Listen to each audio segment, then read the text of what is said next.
चलिएगा प्रिय विद्यार्थियों, आज का पेपर बहुत ही शानदार गया होगा। और देखिएगा सामाजिक विज्ञान में जो आपके 20 नंबर के बहुविकल्पीय हैं उनके सही आंसर क्या हैं। तो चलिएगा हम सीधे करेक्शन करेंगे 825 CR कोड के। ठीक है, तो देखेंगे पहला ऑप्शन क्या कहता है। देखेंगे कि 1789 में फ्रांस में राष्ट्रवाद की प्रथम अभिव्यक्ति का परिणाम क्या हुआ। तो इसका सही विकल्प है फ्रांस की क्रांति। फ्रांस की क्रांति। आगे, जर्मनी के एकीकरण में प्रमुख भूमिका किसकी थी।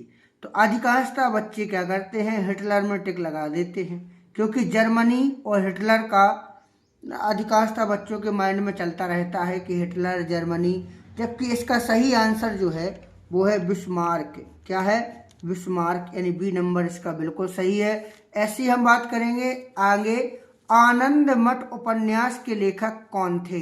तो आनंद मठ उपन्यास के जो लेखक हैं वो रहे हैं बंकिम चंद्र चटर्जी। बंकिम चंद्र चटर्जी आनंद मठ के उपन्यासकार थे। महामंदी का सबसे बुरा असर। देखो, तो महामंदी का सबसे जो बुरा असर पड़ा था वो कृषि क्षेत्रों पर पड़ा था। कहाँ पड़ा था, कृषि क्षेत्रों पर। आगे देखेंगे, आगे देखिएगा, अंतर्राष्ट्रीय मुद्रा कोष। अंतर्राष्ट्रीय मुद्रा कोष की स्थापना कहाँ पर की गई। फ्रांस, इटली, संयुक्त राज्य अमेरिका। तो बिल्कुल सी नंबर इसका सही है, संयुक्त राज्य अमेरिका में अंतर्राष्ट्रीय मुद्रा कोष की स्थापना की गई थी। आगे देखेंगे कि निम्नलिखित में से कौन सा संघीय राज्य नहीं है। तो देखो, संघीय राज्य की अगर हम बात करें तो संघीय मतलब केंद्र शासित, ठीक है, उन्हें संघीय राज्य कहा गया है। तो संघीय राज्य जैसे लद्दाख है, दिल्ली है, चंडीगढ़ है, दादर नगर हवेली है, दमन दीव है, लक्षद्वीप है, दिल्ली है, ठीक है, चंडीगढ़। तो ये तो राज्य संघीय राज्य हैं। और नहीं है तो देखो राजस्थान भी संघीय राज्य। तो इसका उत्तर जो है आपको अपने तरीका से देखना है, मेरे समझ के बहुत परे है।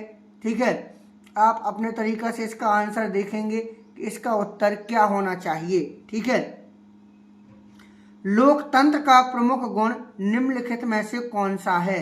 तो देखो, लोकतंत्र का प्रमुख गुण जो है देशभक्ति की भावना, राष्ट्रीय चरित्र का निर्माण, प्रगतिशील सरकार, इनमें से सभी।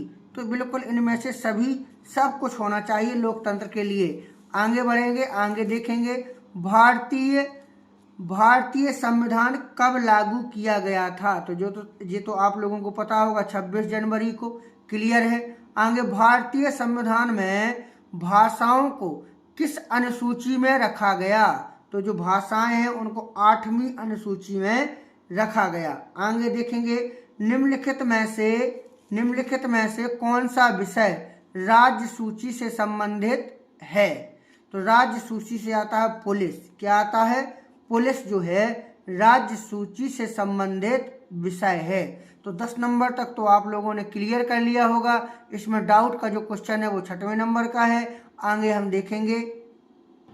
अब देखिएगा, रबी की फसलों के बोने का समय क्या होता है। तो रबी की फसलों का जो समय होता है वो होता है अक्टूबर से दिसंबर के बीच में। ठीक है, अक्टूबर से दिसंबर।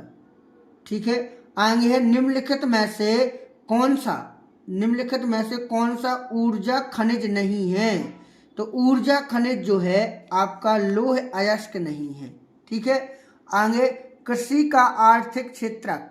तो कृषि जो है प्राथमिक ही होता है, प्राथमिक। ठीक है, निम्न में गैर परंपरागत ऊर्जा का साधन क्या है। तो सौर ऊर्जा। क्या है, सौर ऊर्जा। निम्नलिखित में से कौन सा आधारभूत खनिज है।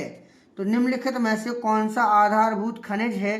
तो इसमें देखें, तांबा, लौह अयस्क, अभ्रक, सोना। तो आधारभूत खनिज कौन सा है। तो अभ्रक। क्या है, अभ्रक। पृथ्वी सम्मेलन का आयोजन कब हुआ। तो पृथ्वी सम्मेलन का जो आयोजन है वो हुआ था बी, बिल्कुल 1992 में। भारत में उदारीकरण प्रक्रिया की शुरुआत किस वर्ष हुई।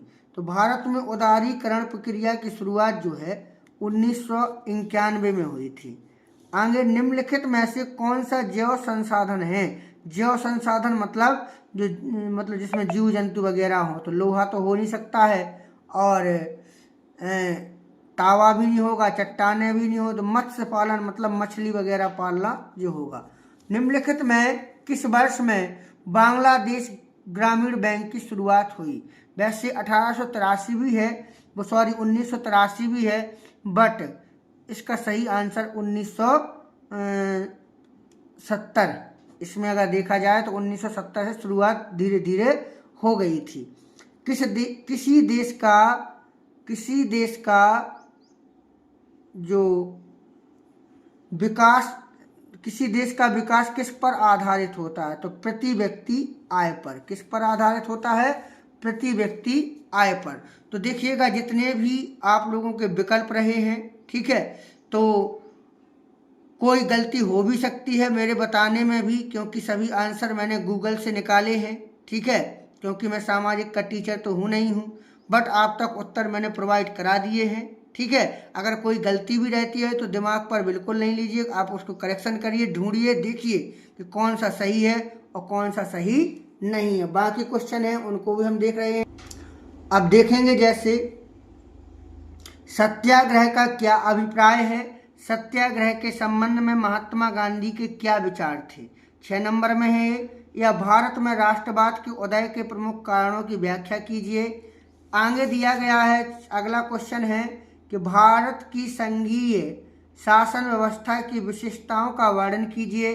अथवा में है, भारत एक धर्मनिरपेक्ष देश है, किन्हीं 2 प्रावधानों के आधार पर स्पष्ट कीजिए। तो आशा करते हैं कि आप लोगों से बन गए होंगे, ठीक है। अब हम अगर बात करें इस पर, तो ये भी दिए गए हैं कुछ क्वेश्चन, जैसे आर्थिक क्षेत्रों का क्या तात्पर्य है? तृतीय क्षेत्र की विशेषताओं की विवेचना कीजिए, या उपभोक्ता अधिकार पर संक्षिप्त टिप्पणी लिखिए। और इसमें दिया गया भारत के चीनी उद्योग का वर्णन कीजिए। अथवा में भारत में सड़क परिवहन के विकास का परिचय दीजिए, ठीक है। चलिएगा, ये मानचित्र भी दिया गया है नीचे, तो मानचित्र में भी देख सकते हैं। चलिएगा, बहुत बहुत धन्यवाद।